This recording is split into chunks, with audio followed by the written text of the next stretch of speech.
I knew this was on the horizon, frankly, when people wondered whether he would step down away from being reelected. But the fact that he's not running for reelection does not actually mean that he does not have the cognitive ability. There could be mutually exclusive points. Why are you so sure that's what this means? We've all seen his decline. We've all seen that he is now a diminished individual. What other reason would he not run for re-election? And if it weren't for his mental acuity, his cognitive decline, there's really no other option out there. And if you don't have the ability to run for re-election because of your diminished state, then who's really running the country? I think that's a fair question that the American people are sort of asking themselves. How is this even possible? I do also see it as a national security issue. Like, who is making the decisions? Joe Biden was elected, but is he really the one running the country? And I don't think the American people are buying that right now. Well, one reason to not run for election, he has stated, essentially, and he didn't have the support, really, of the Democrats any longer. The donors were pulling out. There was no path forward. There were reasons given totally separate from any notion of a cognitive ability. And even in his letter to the American people, he did not talk about that as an issue. And so couldn't it be true that he would lack the support to continue running and not have something to invoke the 25th Amendment? All of this started the night of his performance at the debate, where it was clear that he was not all there. And don't get me wrong, I have aging parents. I have a parent with Parkinson's. I mean, I really feel for folks who are going through difficult issues or have cognitive decline in their own lives or in someone in their family.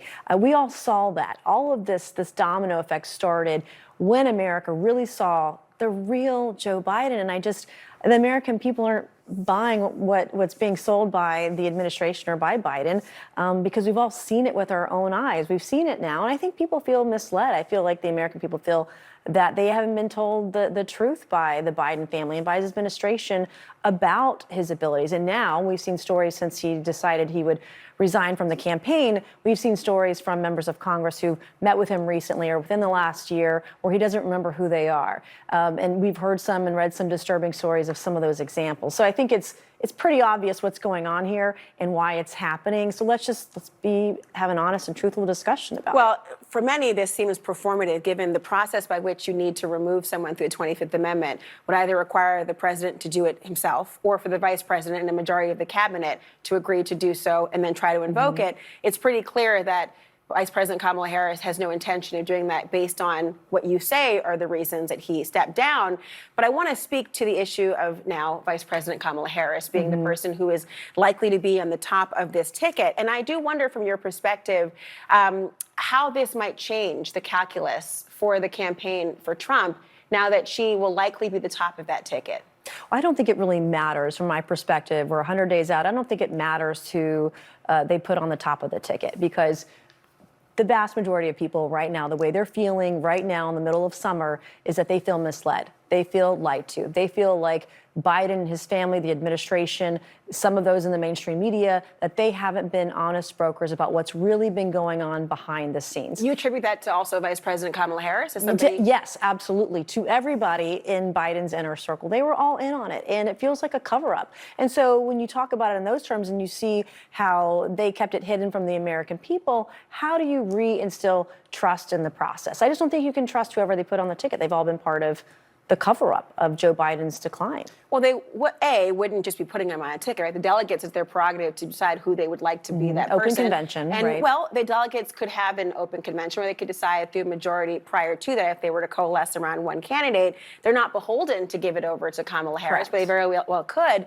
But on the second issue, there's been a lot of finger pointing towards the Democrats, but there have been a number of Republicans who have met with President Biden over the course of the last year, let alone months, including Speaker of the House and others who were trying to talk about whether it was immigration or any other number of issues. Why do you think they would be, if you say meeting with him would guarantee they knew something about cognitive decline?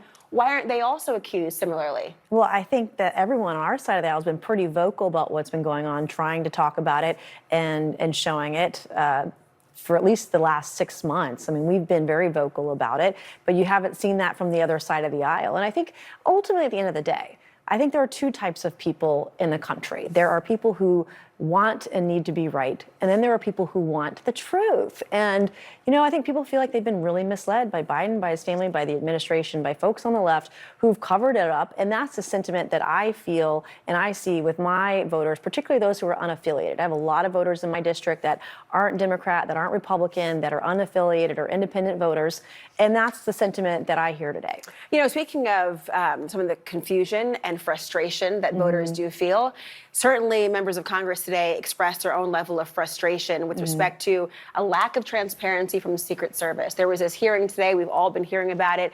It got pretty volatile at moments when there was all of these opportunities for the Secret Service head to answer questions, the most basic level of which have been already reported. You expressed your sincere frustration, let me say, when you described her as being full of shit, was the phrase that you used. Tell me what got you to that point, and what were you hoping she would answer? Well, I had watched an hour and a half of questioning by both Democrats and Republicans alike, and nobody getting an answer. She wouldn't even tell us how many Secret Service agents were on the ground at the Trump rally that day, literally, and you could hear the frustration, not just in Republican voices, but in Democrats too. I was simply airing and publicizing the emotion that I think everybody was feeling. I just said aloud what everyone else was thinking. It was a rare moment of unanimity, I will admit, on that point. Did you get a sense as to why she wouldn't give the answers? Is it because there's an active investigation going on? She constantly referred you to the FBI. Is there some reason behind the scenes that the American public would not be privy to as to why it might be obvious to her that she cannot convey information and not obvious to you? Well, she made a lot of excuses, and she would talk in generalities. Well, I can talk in general about this. It was clear that she's been coached pretty much for all of the last 9 days, coached into not answering the questions. And so many of us called for her resignation today. If she won't resign, she should be fired. I actually just minutes ago filed a privileged motion to impeach her. And that privileged motion will force a vote in the next 48 hours. Like, I'm tired of— Do you have support for that from the other side of the aisle as well? I'm hearing from my members tonight who want to be added to it. If you called for her resignation, then you should vote for her impeachment. This isn't difficult. This isn't a gotcha moment. This is a defining moment for our country. I don't care who's president. I don't care your political party. You should be protected. Even RFK Jr. should get Secret Service protection. This should never happen in America. It just shouldn't.